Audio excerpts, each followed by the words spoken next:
তোমারে মাফ করার জন্য আমি শবে বরাত এক রাত সাজাইছি, এক রাতে কোটি কোটি মাফ করি। তোমারে মাফ করার জন্য আমি শবে কদর এক রাতে আমি আল্লাহ তাআলা 1000 মাসের রাত্রির চাইতে বেশি মাফ করে থাকি। তোমারে আমি আল্লাহ মাফ করার জন্য এত বড় শ্রেষ্ঠতম রমজান মাস দিয়েছি, যার মিনিট মিনিট সেকেন্ড সেকেন্ড হীরা মণি মুক্তা মানিকের মতো আমি আল্লাহ সেজদা দিবা একটা, আমার ফেরেশতা লিখবে 70টা।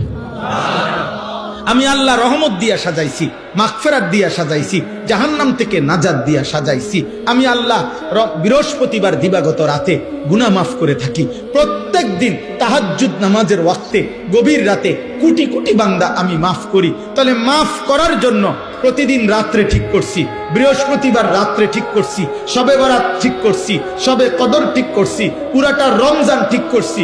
এছাড়াও বান্দা 90 বছরের গুনাহ নিয়েও যদি কেউ আসে, আমি আমার বন্ধুকে বলছি, বন্ধু যদি সে সত্যিকার তওবা করে আমি একসাথে মাফ করে দেব। আসমান পরিমাণ গুনাহ নিয়ে আসলে মাফ করে দেব। পাহাড়